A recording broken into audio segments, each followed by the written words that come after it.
You know, some words, they just seem designed to start a fight, right? Think cancel culture, or the big one we're going to tackle today, woke. I mean, it is everywhere, and man, does it get people fired up. But here's the thing, for all this shouting, if you actually ask people what woke means, well, you're going to get a whole lot of different answers. All right, so let's get into it. Here's what we're going to cover. First, we'll tackle the modern-day woke war. Then, we'll go way back to a blues singer's warning. After that, we'll look at how words can totally flip their meaning. And finally, we'll ask, what's the real price of always needing to be right? Okay, so let's start with part one, the woke word war. This is really about unpacking all the confusion and division we see today, all because of this one little word. So, what does woke actually mean? I mean, that's the big question, isn't it? We see people arguing about it constantly, online, on TV, but if you stop and ask someone, chances are their definition is going to be totally different from the next person's. So, instead of just guessing, let's actually look at what the data says. So check this out. Data from a pollster named Frank Luntz shows something pretty wild. Even though this word is thrown around all the time in debates, a full 1/3 of the population in Britain says they just don't know what it means. A third. Think about that. That's a huge disconnect, right? The word has all this power to divide us, but a massive chunk of people aren't even sure what the argument is about. And look, this isn't just some abstract online argument. It has very real consequences. Get this. 1 in 4 people in Britain have actually stopped talking to someone, a friend, a family member, because of a disagreement. And it's even more intense for younger folks. Half of 18 to 29-year-olds say they've done it. So this isn't just about dividing opinions anymore. It's literally dividing people. So yeah, how did we even get to this point? To really get our heads around this, we need to go back, way back, to where this word actually came from. And trust me, its origin is probably not what you're expecting.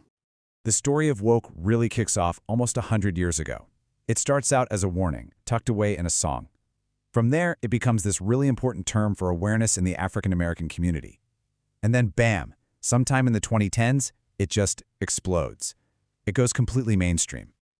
All right, so the first time we see this word written down is in 1938 in a song by the legendary blues singer Leadbelly.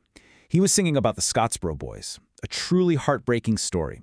These were 9 black teenagers in the American South who were completely falsely accused of rape. An all-white jury sentenced them to death. Just a horrific, tragic injustice. So in that song, Leadbelly was sending a very clear, very direct message.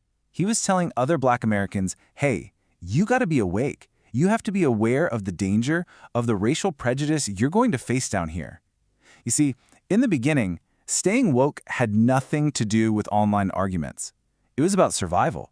It was life or death. Okay, so how in the world did we get from that, a literal warning to stay alive, to a word people use as an insult today? It's a crazy transformation, right? Well, this is where we get into the really interesting stuff about how language works and how it can change over time.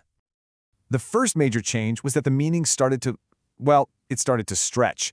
It went from being about one very specific thing, racial injustice, to being about, any kind of perceived injustice. And once that happened, the definition got a whole lot fuzzier. And there's actually a word for this. Linguists call it pejoration. It's basically when a word that's neutral or even positive slowly turns into something negative over time. Think about the term political correctness. It started out with a pretty straightforward idea, but now it's often used as a jab. Woke went down that exact same road. I mean, just look at the difference. It's night and day. On one hand, you have the original meaning, a critical warning about real physical danger. And on the other hand, you have how it's often used today as a way to call someone overly sensitive. The two meanings are worlds apart. And then, around 2017, things got even more complicated. The word woke started to become a kind of shorthand for some pretty complex academic ideas, like critical race theory and institutional injustice. And that's when it really moved into the political arena and became the verbal battleground we know today. But why this word? What is it about woke that makes it such a lightning rod? To really figure that out, we have to look past the word itself and dig a little deeper into something that's just part of being human. You know, it feels like these culture wars are a very modern thing, but they're really not. This whole instinct to divide the world into us and them, that's one of the oldest stories in the book. It's the root of tribal conflicts that have happened all over the world throughout all of history. This desire to pick a side and fight the other guys seems to be baked right into us. And that kind of suggests something interesting, doesn't it? Maybe, deep down, the fight over woke isn't really about the issues. Maybe it's about something way more basic. As this quote puts it, it's about that, let's face it, that unattractive part of us that just wants to be right. You know? Even if we don't really know why we want to be right, we just want to win the argument. And that really brings us to the final question we should be asking ourselves. While everyone is busy fighting, trying to define what's woke and what's anti-woke, what are we not talking about?